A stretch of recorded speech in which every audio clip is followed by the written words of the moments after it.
আজ দুপুরবেলা বেরিয়ে পড়লাম মন্দির দর্শনে। আর এই মন্দির হচ্ছে বালিগঞ্জে অবস্থিত। তো বালিগঞ্জের মন্দির হচ্ছে, নাম হচ্ছে মন্দিরের বিড়লা মন্দির। তো চলো তোমাদেরকেও দেখাই, আমিও দেখি। চলো বিড়লা মন্দির কেমন দেখতে, কখন খুলবে, কি বৃত্তান্ত। আর গাড়িটা দেখলে গেল, বহু পুরনো আমলের, মানে বেশ সুন্দর লাগলো গাড়িটা দেখতে, তাই তোমাদের সাথে একটু শেয়ার করে দিলাম। চলো, এই যে চলে এসছি আমি বিড়লা মন্দিরে।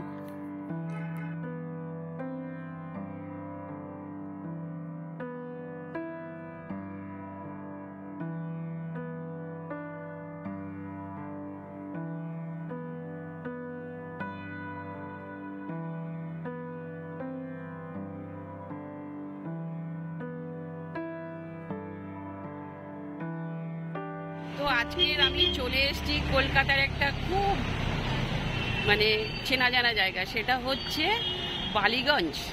আর বালিগঞ্জে কলকাতায় এত বড় একটা খুব সুন্দর মন্দির, বালিগঞ্জে বিড়লা মন্দির। দেখো, এই মন্দিরটি সম্বন্ধে আজকে তোমাদেরকে জানাবো এবং এই মন্দির সম্বন্ধে তোমাদেরকে ইনফরমেশন দেব, কখন গেট খুলছে, কি বৃত্তান্ত সেটা দিচ্ছে। আচ্ছা, প্রথমেই আমি আসছে হচ্ছে কিভাবে আসবে। এটা আসতে হলে হাওড়া থেকে যে কোনো বাস বালিগঞ্জে থামে, বা গড়িয়াহাটার থেকেও খানিকটা হেঁটে আসা যায়। আর যদি ট্রেনে করে, শিয়ালদার থেকে ট্রেনে করে আসা হয়, তাহলে শিয়ালদা থেকে বালিগঞ্জ স্টেশনে নেবে, ওখান থেকে অটো পাওয়া যায়, ওখান থেকে অটো করে এই বালিগঞ্জ আসা যায়। তো এইভাবে তোমাদেরকে আমি ইনফরমেশনটা দিলাম। তো পরে আমি তোমাদের সব কিছু ইনফরমেশন দিচ্ছি। আর এটার ভেতরে কোনো কিছু ব্যাগ ট্যাগ অ্যালাউ নেই, বুঝেছো, আর ক্যামেরাও অ্যালাউ নেই, সেই জন্য আমি বাইরে থেকে তোমাদেরকে দেখাবো। চলো, এখনো গেট খোলেনি। প্রথমেই বলি, এই মন্দির তৈরি হয়েছিল প্রায় 26 বছর ধরে। 1970 সালে শুরু হয়েছিল এবং শেষ হয়েছিল 1996 সালে। প্রায় 44 কাঠা জমির উপরে এই মন্দিরটি নির্মাণ হয়েছিল। আর এটা তৈরি করেছিল হচ্ছে ভারতবর্ষের বিখ্যাত শিল্পপতি বিড়লা ফ্যামিলি। আর পুরো মন্দিরটাই হচ্ছে মার্বেল পাথর দিয়ে তৈরি করা হয়েছে, নিখুঁতভাবে তৈরি করা হচ্ছে। এটা এত সুন্দরভাবে তৈরি করা হয়েছে, চোখ জুড়িয়ে যাচ্ছে, ভীষণ সুন্দর কারুকার্য। আর মন্দিরের সামনে এসে দাঁড়ালে মনে হবে যে উড়িষ্যা কিংবা সাউথ ইন্ডিয়ায় এসে আমরা দাঁড়ালাম, এত সুন্দর মন্দির। আর এই মন্দিরের গায়ে রাজস্থান স্টাইলের প্রচুর নকশা করা কাজ দেখা যাবে। বাইরেটা থেকেও ভেতরটা আরও বেশি সুন্দর, যেন মনে হচ্ছে সাদা পদ্মফুলের মধ্যে ভগবান বসে আছেন। এবার আসছি আমি ভেতরের কথায়। ভেতরে ঢুকতে হলে ছোট ব্যাগ অ্যালাউ আছে, কিন্তু বড় ব্যাগ অ্যালাউ নেই, এবং জলের বোতলও অ্যালাউ নেই। ভেতরে ঢুকতে হলে চটি, জলের বোতল সমস্ত এখানে রেখে ঢুকতে হবে। মোবাইল অ্যালাউ নেই, ক্যামেরা অ্যালাউ নেই, মোবাইলের সুইচটা পর্যন্ত অফ করে আসতে হবে। আর যদি কেউ পিঠে নেওয়া ব্যাগেও নাও না, তাহলেও কিন্তু ওখানে অ্যালাউ নেই। এটাই একটা সমস্যা। না হলে ভীষণ সুন্দর মন্দির, তার জন্য আগের থেকেই বলে দিচ্ছি যে ওখানে কিন্তু বড় ব্যাগ নিয়ে ঢোকা। ভেতরে হচ্ছে লক্ষ্মীনারায়ণ, রাধাকৃষ্ণ এবং শিবলিঙ্গের মূর্তি রয়েছে, ভীষণ সুন্দরভাবে সুসজ্জিত করা রয়েছে, দেখলে খুব ভালো লাগবে। আর প্রতিটি দেয়ালের মধ্যে একদম রাজস্থানের কাজ যেন নিখুঁত করে রাখা হয়েছে, নিখুঁত করে কাজটা করা হয়েছে। আর দেখো, এই মন্দির ভীষণভাবে সুন্দরভাবে রক্ষণাবেক্ষণ করা হয়। প্রতি সময়, বেশিরভাগ সময় দেখা যায় যে কাজ চলছে। এই দেখো, নিচে এক ভদ্রলোক কাজ করছে। যাই হোক, ভীষণভাবে মেনটেন করেন ওনারা। আর এদিকে এই পাশে রয়েছে বিয়ে বাড়ি ভাড়া হয়। আবার ওই পাশে হচ্ছে, আমি যে পাশ দিয়ে যাচ্ছি সেই পাশে হচ্ছে মিটিং করার জন্য বা সিনেমা দেখানোর জন্য বা অনুষ্ঠান, গানের অনুষ্ঠান করার জন্য ওখানে আছে হল ঘর রয়েছে। চলো তোমাদেরকে দেখাচ্ছি। আর ওই যে ওপরে দেখছো, ওপরে হচ্ছে বাঁদিকে হচ্ছে দেবী দুর্গা মায়ের মূর্তি এবং ডান দিকে হচ্ছে ভোলা মহেশ্বরের মূর্তি।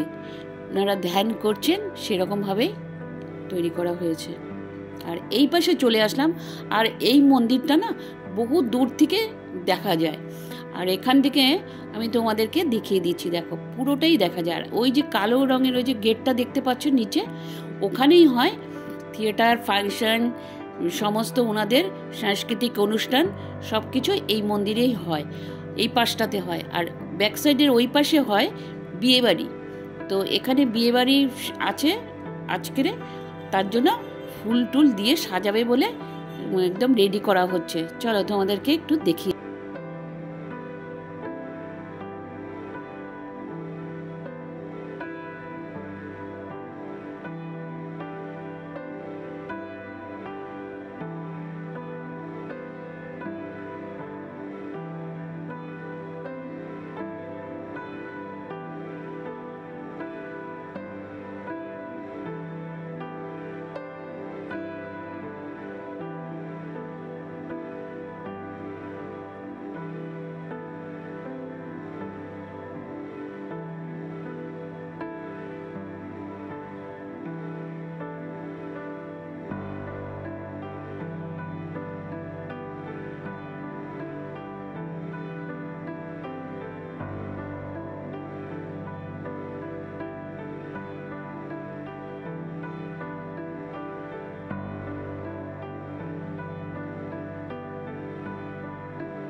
ছুটির একটা রোববার দেখে তোমরা অবশ্যই এসো, আশা করি ভালো লাগবে, ভীষণই ভালো লাগবে। আর এটা দূর থেকে আরও ভীষণ ভালো লাগে দেখতে। ভেতরে তো তোমাদেরকে বললামই।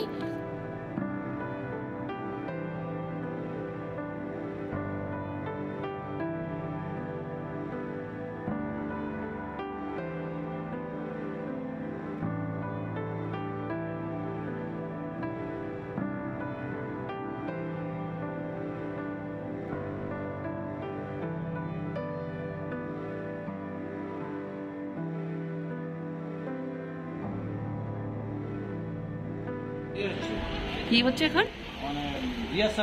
ও আচ্ছা, ফ্রিতেও হয়? আজকেরটা ফ্রি না? আচ্ছা আচ্ছা আচ্ছা আচ্ছা আচ্ছা আচ্ছা। কোথা থেকে টিকিটটা কাটে? ও অনলাইনে কাটে। তো আমাদের সঙ্গে জয়েন করে বা ওই কর্তৃপক্ষ জিনিসে ম্যানেজও হয়ে যায়। মোটামুটি কত করে টিকিট নেয়? মিনিমাম ভালো প্রোগ্রামগুলো আপনার 500, 700, 1000। থ্যাংক ইউ দাদা। তো আজকে ইনারই ফাংশন হবে, তার জন্য এটা টানিয়ে দিয়েছে। আচ্ছা যাই হোক, ওই দাদার কাছ থেকে মোটামুটি তথ্য পাওয়া গেল কখন কীভাবে মানে অনলাইনে টিকিট কাটতে হয় সেসব সব উনি বলে দিলেন। ভুবনেশ্বরের লিঙ্গরাজ মন্দিরের আদলে এই মন্দির তৈরি করা হয়েছে।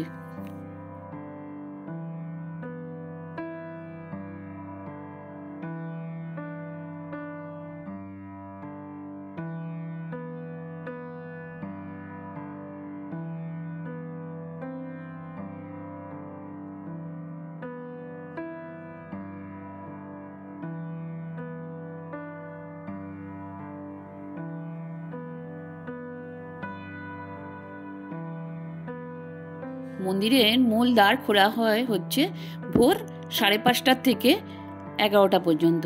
11টা পর্যন্ত বন্ধ হয়ে যায় 11টার পর। তারপর আবার খোলে হচ্ছে 4:30 থেকে রাত 9টা পর্যন্ত। বিকেল 4:30 থেকে রাত 9টা পর্যন্ত খোলা হয়। তারপরে সন্ধে আরতি হয়, ভীষণ সুন্দর সন্ধে আরতি হয়। তোমরা কোনো না কোনো সময় একটু এসে ভিজিট করতে পারো, আশা করি ভালো লাগবে। দূর থেকেও মন্দিরটি অপূর্ব সুন্দর, একদম পুরো শ্বেত পাথরে দিয়ে তৈরি করেছে, অসম্ভব সুন্দর। আর যদি ভিডিওটার কোথাও কিছু ভালো লেগে থাকে লাইক করো, শেয়ার করো, সাবস্ক্রাইব করো।